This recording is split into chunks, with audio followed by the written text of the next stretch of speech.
Today we're at the Anne Murray Centre here in Springhill, Nova Scotia, and I'm speaking to Charlie, who is the outreach coordinator here at the centre.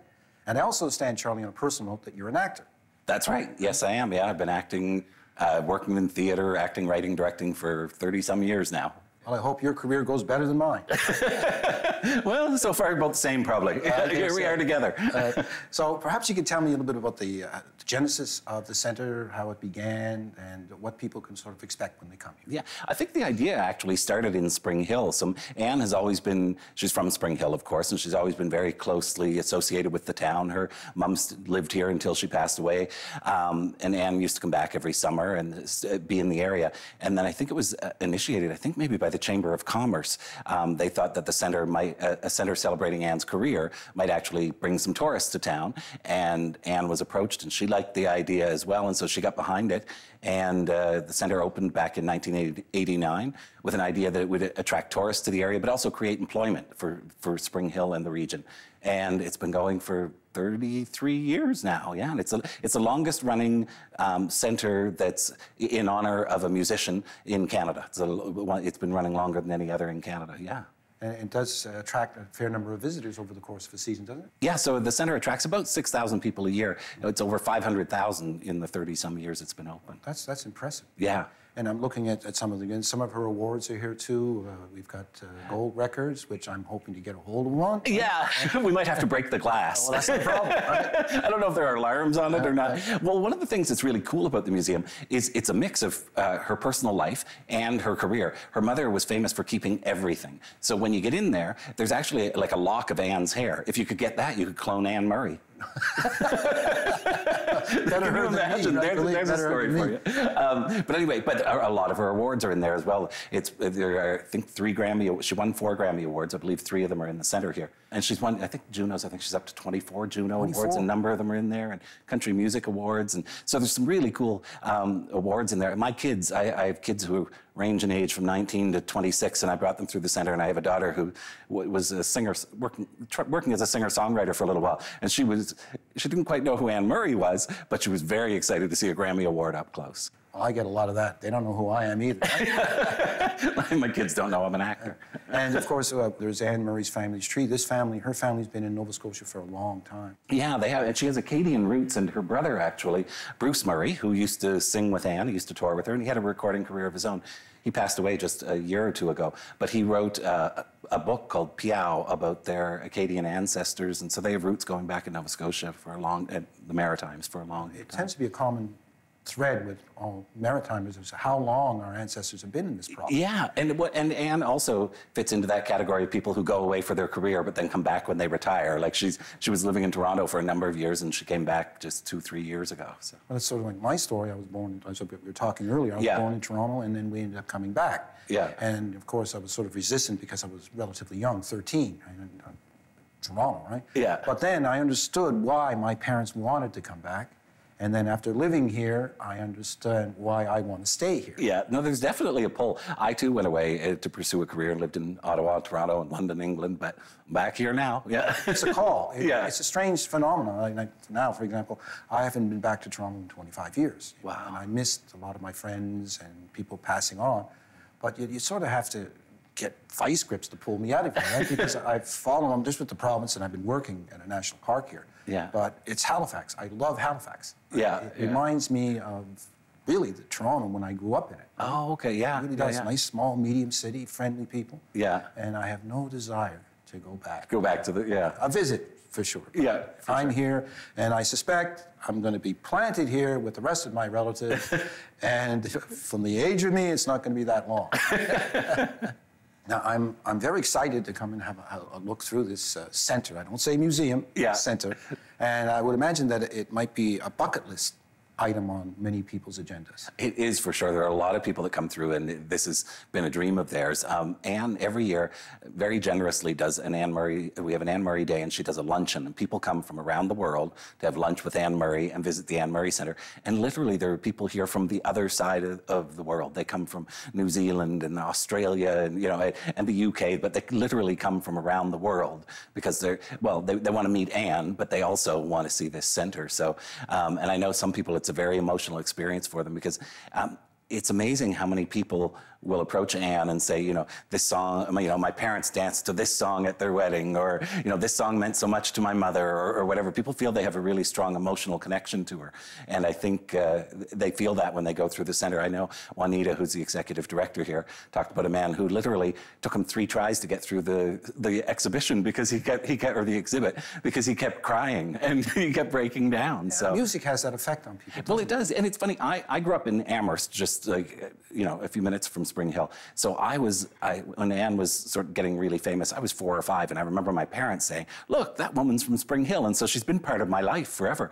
And I said to her one time that I find her music is like comfort food, and she said, I hear that a lot. There's something about Anne, she just seems Canadian. To those of us who have been around and aware of pop culture in Canada through the 60s, 70s, 80s, 90s, she's just always been there.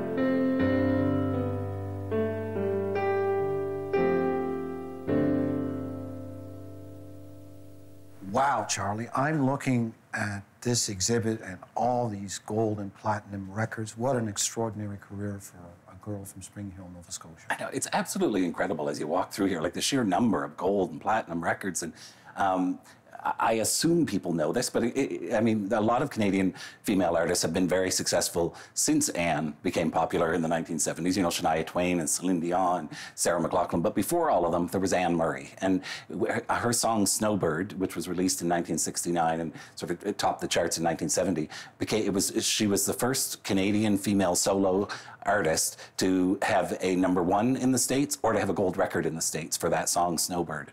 And it was just, people were over the moon about her. She was so popular, across Canada. And it also happened at a time when Canadian content regulations were coming into effect on Canadian radio. So they were looking for Canadian artists, and there was Anne, and she had this huge hit record, and and then she had a little break. There was a good 3 or 4 years there where she couldn't find another hit, and then she had Danny's Song and Love Song, and then it got to the point where she could sing The Phone Book, and it became a #1 hit. For me, I remember her on Sing Along Jubilee. Oh, yeah. I do remember that. That's actually how she got her start. She was working as a phys ed teacher in PEI, and she did 1 year there and was offered Sing Along Jubilee was a summer replacement show on the CBC out of Halifax, and she was offered the job for the summer. And that from there, the musical director, I think he was the musical director, Brian Ahern, said, you should record a solo album, and he encouraged her to do that, and she put out her first album, was called What About Me, but then her second album is the one that had Snowbird on it, and from there on, the rest is history, as they say. It's amazing, the sequence of events that would come from Sing Along Jubilee to the Grammys. Yeah, and then she ended up winning 4 Grammy Awards in total. I think she was nominated for 8 of them. The hit records, the hit singles, just, Could I Have This Dance, and, Shadows in the Moonlight, You Needed Me, of course. Throughout the 70s and 80s, she had a ton of, #1 singles. And she was a big crossover artist as well. She was on the country charts as well as the pop charts. And actually, Billboard magazine has an adult contemporary chart. It's been around for about 60 years now. But on the 50th anniversary in 2011, they created a list of the top 50 adult contemporary artists of all time. And Anne Murray's in the top 10 with like Barbra Streisand and Elton John. And so just an absolutely extraordinary career. From a girl from Springhill. From Springhill, yeah. And then what happened? She had this great, I don't know if people have talked about it in this way, but it's almost like she had this great second act because, artists, you're lucky if you can have #1 records for 20 years, which she did throughout the 70s and 80s. And then when she stopped being on the charts for releasing singles, she started releasing albums that were more themed albums. She put out a croonin' album with songs like that, Rosemary Clooney and Bing Crosby would have done. And then she did country croonin'. And so she did a series of albums like that. And of course, her Christmas album albums are very popular. And then she ended her career by doing a duets album where she recreated a lot of her hit records. I think there's 17 songs on the album, but with artists varying from K.D. Lang to Olivia Newton-John and Dusty Springfield, and it became a huge hit. So those albums, although she wasn't having the #1 singles on the charts, the albums were huge sellers, and hence all the gold and platinum records we see around us. See that, right? And of course, at some point she did retire, yes? Yeah, and so the Duets album came out in 2007, and in 2008 she retired. And she always, Anne said in interviews a number of times, she wanted to sing as long as she felt she was good. And she, you know, if she ever felt like the quality of her voice wasn't quite there, she was out. And she said that during her last tour, she felt, you know, her voice was great, or, you know, as good as she expected it to be. And she's a perfectionist. If you know Anne, she's a perfectionist.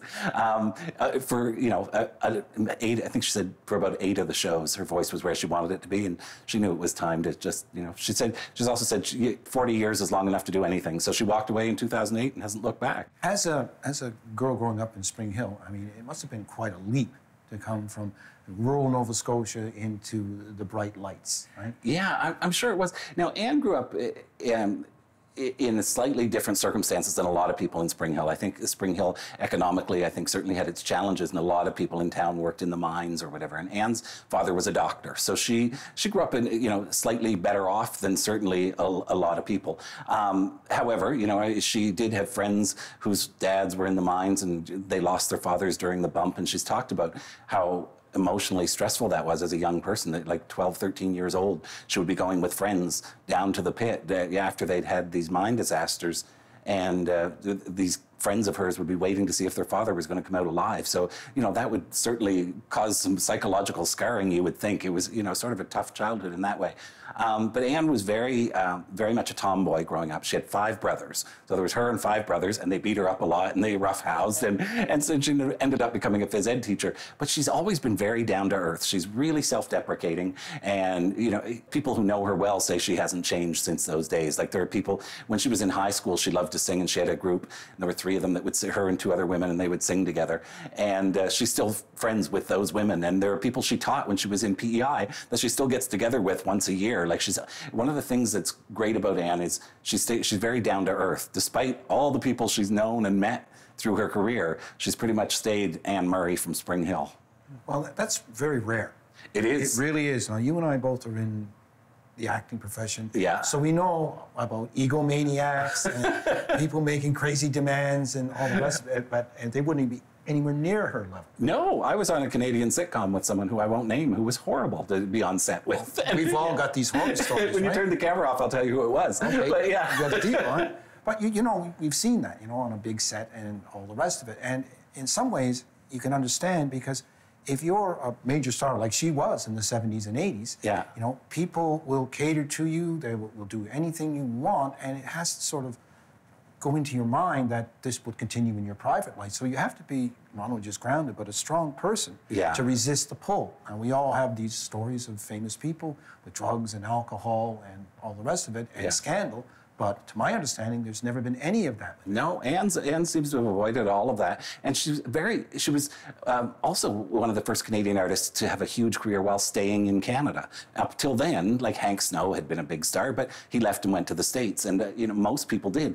But Anne actually stayed in Canada. She didn't want to leave Canada, but she also came back to Nova Scotia almost every summer and went to the family cottage, eventually got her own cottage here. And so she's always had that connection to family and home, and I don't think they let her get too big for her britches. And honestly, I think she serves as inspiration. You said something earlier about when you saw people on Sing Along Jubilee, they were people who looked like you. Yeah. Well, I grew up in Amherst, Nova Scotia, just a few minutes from Springhill, and I've always wanted to be an actor and, you know, do films and movies and stuff. And Anne was the inspiration, because I would look at her and go, look, she's from Springhill, and look what she did. Maybe I could have that kind of career. I have not. Let's be clear. But I have. You can see. But I have been in, you know, 15 or 20 TV shows and movies, and, you know, so I have had a little bit of a career. But it was Anne that made me think, hey, maybe you can be from a small town in Nova Scotia and still pursue that kind of a career. Yes, and then if you go back in history, you know, Hank Snow, and as actors, Donald Sutherland, you know, who was Bridgewater. Right? Exactly, yeah. So it really doesn't matter where you come from if you get luck and you work hard, right? Yeah. But what's important in my mind, which Anne still carries, is that you take where you come from with you. Exactly, and then it becomes inspiration for the people, you know, from those places.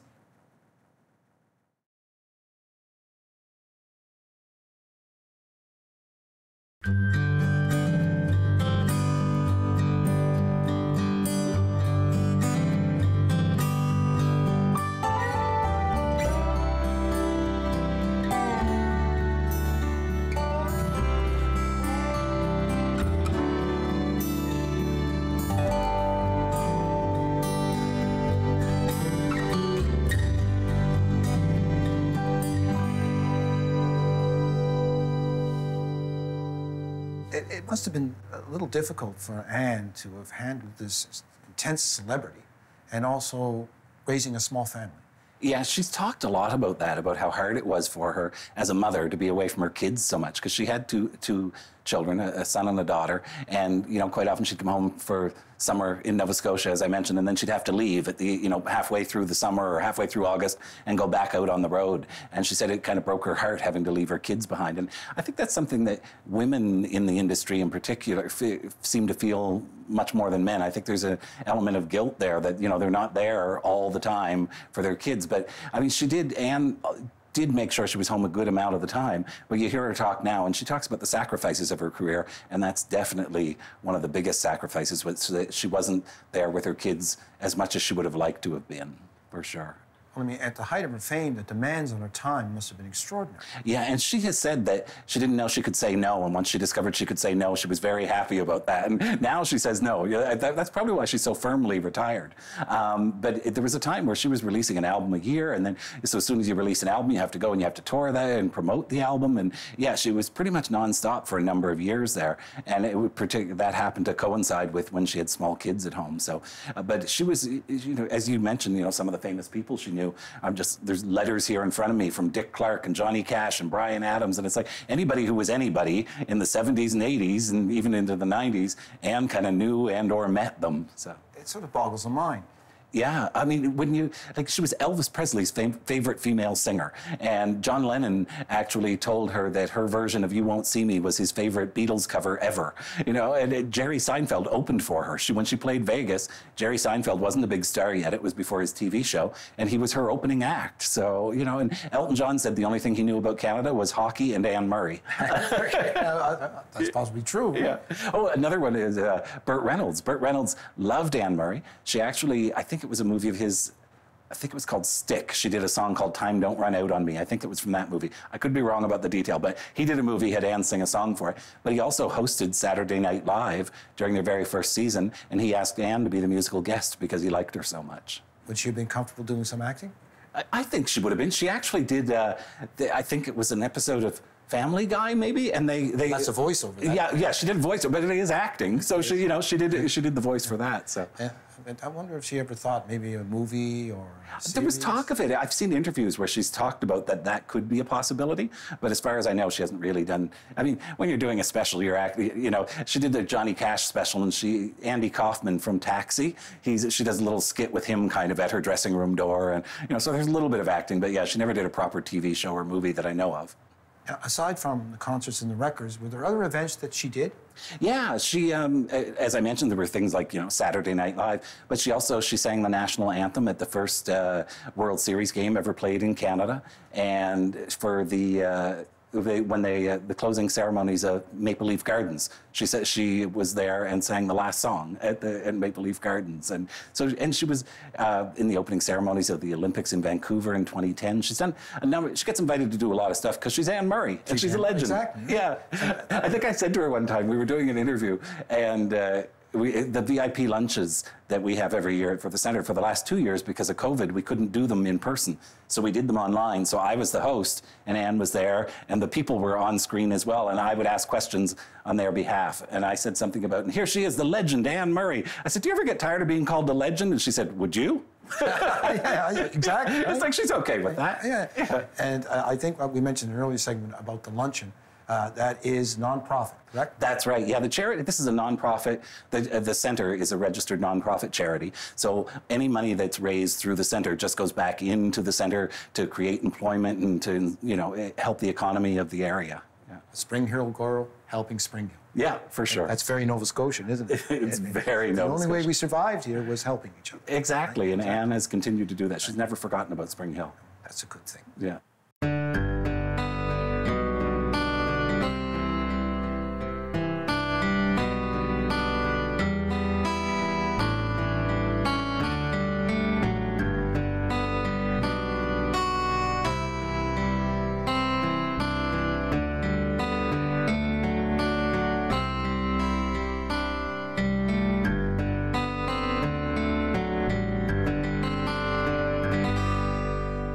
Now, we're in what looks like a theater Now, would this be used for groups or bus groups who would come here?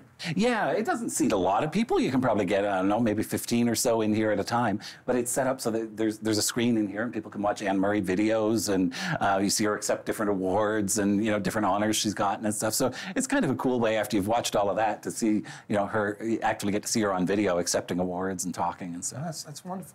And before we leave, I understand that there's a documentary about Anne Murray. Yeah, there was a great documentary came out. It covers her entire career. It's called Full Circle, and it opens with her in retirement back in Nova Scotia. That's the opening shot, which is great. And it aired in December, and it's actually gained a lot of new interest in Anne in the centre. And so we've gotten a bunch of calls, people who saw about the luncheon and they want to come to the luncheon, or they've ordered stuff from the gift shop. So it's great. Even more people are discovering things about Anne that they didn't know. Well, I'm hoping that this episode will also add to your visitation. Yeah, here's open. Well, it's been a pleasure, Charlie. It's been wonderful. And I want to thank you for your time. And I must say, this is a wonderful, I was going to say museum, but... Sorry. Did you hear that? Sorry, I thought I had my phone on mute. Oh, that's all right. Oh, it's Anne Murray. I'm just going to send her to voicemail. No, I sent her to voicemail. She calls me all the time. Don't worry about it. We're good. We're buds. And on that note... Oh, wait, you can't leave me yet. No. You keep talking about wanting to hold a gold or a platinum record. There you go. What's that? 7 times platinum. Trophies and awards that I have never won. What do we got here? 1, 2, 3, 4, 6 times platinum for Anne Murray's greatest hits. I'll have to change the name, but that's all right. So this will go up on my wall with all the other awards that I haven't got. And when people ask me, did you win that? You know what I tell them? What? Non-disclosure agreement. So thank you for a wonderful, wonderful visit, Charlie. Thank you. It's been great chatting with you, Sandy. And can I take this? No.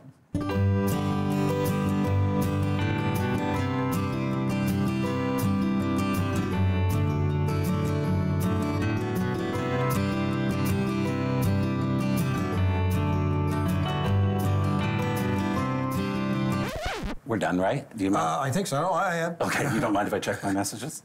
Sorry, I just want to see what Anne was on about. Charlie, it's Anne. Could you give me a call when you get this? Thanks. Yeah, I'll call her later. Oh, I think you better. I'll tell her you stole her gold record. Shh.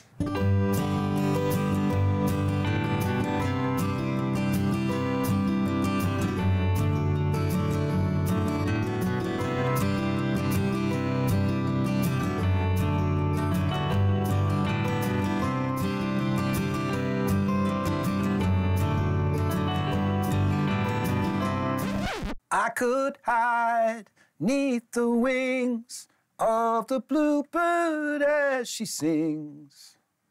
The 6 o'clock alarm would never ring, but it rings and we rise, wipe the sleep out of our eyes. Your shaving razor's cold and it stings. That was great.